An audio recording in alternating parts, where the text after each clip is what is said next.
AGT News chaîne bi leen di jox xibaar yi wér te wóor abonné leen ngir dara bañ leen a raw. AGT News. dalee na jàmm ci chaîne bi ngeen taamul seen bopp muy AGT News ñu wax ci ndam lu yaatu ndam lu rëy bi nga xam ne amul benn sikki sàkk waaye di ndam loo xam ne ba léegi am nañu ko mënul wanaasu fii ci réewum Sénégal di jàngat boo xam ne tukkee na ci Modignon ci ab contribution maanaam mbind boo xam ne da ko bokk ak askan wi ci fukki fan ak juróom benn ci weeru avril atum 2024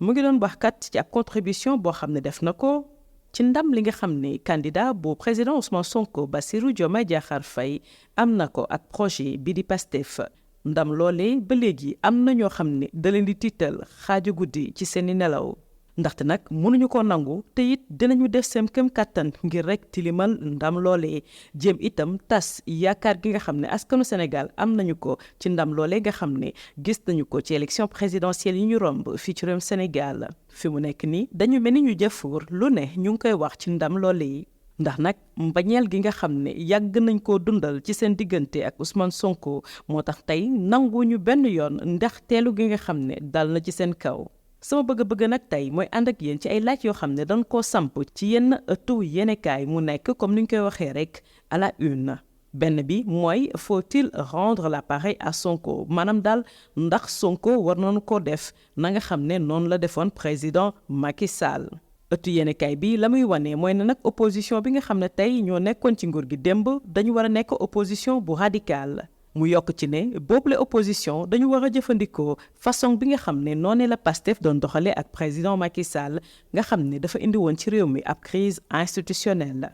fi may tàmbali mooy rek nangul ëttu tasukaay xibaar boobee droit bi nga xam ne am na ko ngir rek wax xalaatam waaye itam exprimer ko ci li mu jàpp ne kat mooy dëgg ci ab xew-xew boo xam ne fekkee na ko. laaj bi nga xam ne maa ngi koy samp nag mooy lan moo tax ñi nga xam ne tey ay wuju Ousmane Sonko nañu buñ ko mën a waxee noonu ci langue politique gi dañu koy tafal motif bii di radical boobee sax ñu di ko gis ci ay organisation wala sax opposition radicale daanaka du lenn lu may organisation wala opposition boo xam ne la mu bëgg mooy ay réforme yu xóot ci société bu Sénégal waaw loolu nag mooy bëggu-bëggu Pastef ba fii loolu nag gisuma ci lenn lu bon ndaxte kat Ousmane Sonko moomee bu ñu fàttaliku ci ñaar fukki fan ak juróom-ñeent ci weeru août atum 2016 la tàmbali ñàkk jàmm fii ci réewum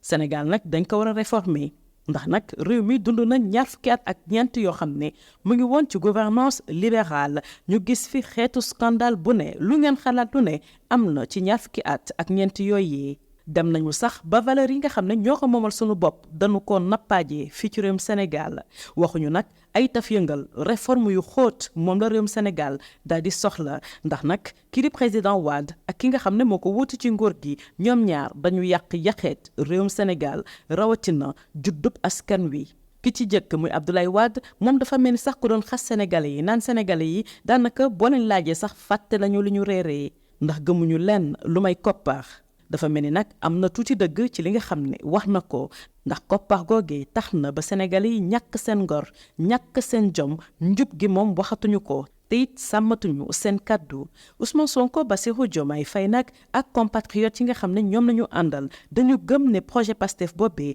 ëllëg dina soppi réewum Sénégal yóbbu ko fu gën fuuf fi nga xam ne moom la réew mi nekk jamono jëlee kon nag réforme lu mënta ñàkk la. ngir dellu si waat ci quotidien boobee ak li mu bind yaakaar naa ni opposition bi nga xam ne jamono jile ñoo nekk ci réewum Sénégal bu dee dañu jëfandikoo anam yi nga xam ne noonee la Pastef doon ñaxtoo bu boobaa dinañu am crise institutionnelle mara day taali ndax fii ci Sénégal dunduñu fi crise institutionnelle ak Ousmane Sonko monsieur Badio Camara président conseil constitutionnel wax na ko ba ci gundar kàmm kon nag mënuñu ñu wax leneen loo xam ne juróom benni doomi aadama yi nga xam ne ñoo nekk ca conseil constitutionnel wax nañu ko en tout cas ñaanuma ñu dund benn yoon li nga xam ne dund nañu ko ci ñetti at yi ñu génn ak président ba woon di Macky Sall ak ñi mu àndaloon jox leen bopp ak nopp te it am naa yaqin ne li ñu dundoon ñetti at yu mujj yile duñ ko dund ak président Bassirou Diomaye Faye wala sax Ousmane Sonko ndax kat ñoom ñaar duñu Macky Sall. président Bassirou Diomaye Diakhar Faye wane na yoon ba noppi opposition bu Sénégal ndax kat nee na nangu na ne kat am nañu ay droit loolu dafay wane ne kat moom noppul benn yoon ngir rek tëj ràpp gémmañu opposition bi ngir ñu wax seen xalaat rawatina nag ne leen neex na xari da ngeen di topp sama politique. te it nag nañu xam ne du neex a neex ba Bassirou Diomaye Diakhar Faye président de la République bu Sénégal wala Ousmane Sonko daal di tabax ay sos niñ ko dundee woon ci mbiri Ousmane Sonko mu taal jëppet réew mi nga xam ne moom mooy Sénégal am yàqu-yàqu yu jéggi dayo ak ay bakkan yu ci rot yoo xam ne duna noonu ko. su ma bëggul bàkkaar dinaa ne kat xalima bi nga xam ne moom la sunu borom defaree ñetti ñile muy Bassirou Diomaye Diakhar Faye Ousmane Sonko ak Macky Sall du benn kon nag ci wàllum doxalin mënuñu yem.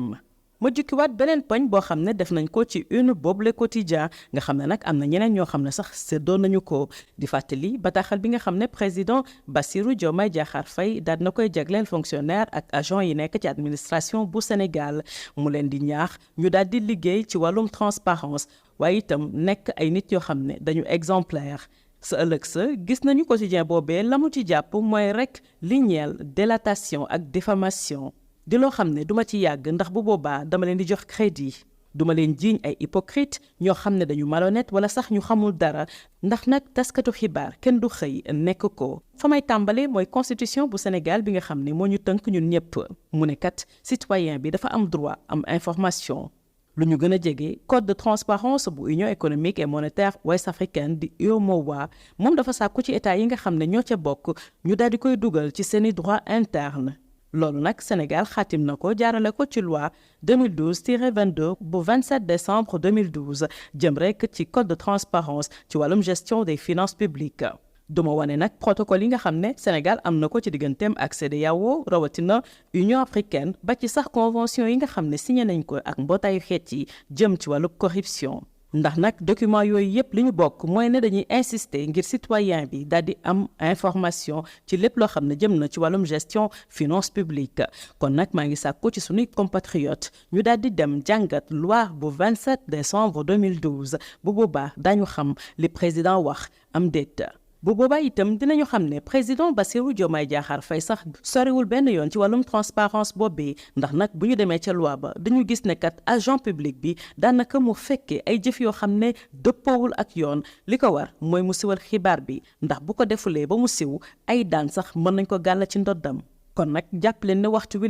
lépp lu waay di def ci administration bu Sénégal dafa war a leer lañ ndax nag gestion des finances publiques dafa wax ñëpp xam naka lay doxee. fi may jeexalee nag mooy communiqué conseil des ministres bi nga xam ne génn na ma yëg xibaar ni ca présidence de la république ab direction des affaires religieuses et de l'insertion des diplômés de l'enseignement arabe communiqué boobee sax bi muy am daanaka xalaatoon naa ko ba noppi ndax ci sama gis-gis palais de la république dañ ko war a yeesalaat. palais de la république bi nga xam ne jamonoy maître Abdoulaye Wade ñu ngi ko tuddee woon poulailler de la république kon jot na tey ñu daal di koy raxas ba mu set wecc palais de la république di béréb boo xam ne ku mu neex dugg ku mu neex génn dafa war a am organigramme te it ñëpp dañ ci war a tënku warul nekk béréb boo xam ne conseiller dañ fay tambambalu chargé de mission ay envoyés spéciaux ay ambassadeurs wala sax ñeneen di lambar-lambari ca palais de la république. palais de la république warul nekk itam béréb boo xam ne dañ fay amal ay réunion politique yoo xam ne dafa jëm ci Pastef wala bokk coalition bi nga xam ne ñoo indi président Bassirou Diomaye Faye ci bopp nguuru Sénégal. yàgg na am na xar gis présidence ak primature nekk béréb yoo xam ne budget yi ñu fay dugal dafa jéggi dayo ndax agence ak projet yi nga xam ne ñoo fa nekk présidence ak primature dafa war a nekk béréb boo xam ne dañ ko war a jagleel ñi yor haute fonction. bu ñu sukkandikoo ci ndey charte réew bu Sénégal mooy ay collaborateurs directs ay ministres ay directeurs généraux ay directeurs ay collaborateurs directs ñëpp ñi nga xam ne rek wax nañ fa dem ñoo fa wax a nekk terewul nag léeg-léeg bu ñu amee ay projets yu am solo ñu daal di ko fay dugal waaye nag waruñu gis lambar gi niñ ko gisee woon ci jamonoy maître Abdoulaye Wade ak président Macky Sall li nag contribution la bu tukkee ci Modignon. AGT News. Merci de choisir votre chaîne préférée AGT News pour vous informer. Cette victoire éclatante et sans bavure qu'ils ne digéreront jamais par Modignon. Dans ma contribution du 16 avril 2024, je m'engageais à poursuivre ma modeste réflexion sur l'éclatante victoire du candidat Ousmane Sonko, Bassirou Diomaye Diakhar Faye, et du projet PASTEF. Victoire que les pauvres, ne digéreront jamais. Non pas seulement qu'ils ne digéreront jamais, mais qu'ils mettront tout en œuvre pour réduire à néant l'énorme espoir que cette victoire a suscité auprès des populations. Déjà, les supputations les plus alambiquées vont bon train concernant cette victoire. Dans ce cadre, des compatriotes bien connus par l'empathie qu'ils ont toujours nourrie pour Ousmane Sonko ne perdent pas leur temps pour se faire entendre ou lire. Mon attention a été ainsi attirée par une interrogation exprimée à la une d'un quotidien de la place. Celle-ci, faut-il rendre l'appareil à Sonko? L'appareil étant pour le quotidien l'opposition radicale et le quotidien d'ajouter toujours à la une ceci. Si l'opposition use des mêmes méthodes que le PASTEF, on pourrait avoir une crise institutionnelle. Je commence par reconnaître à ce quotidien son droit, celui de penser et d'exprimer ce qu'il veut,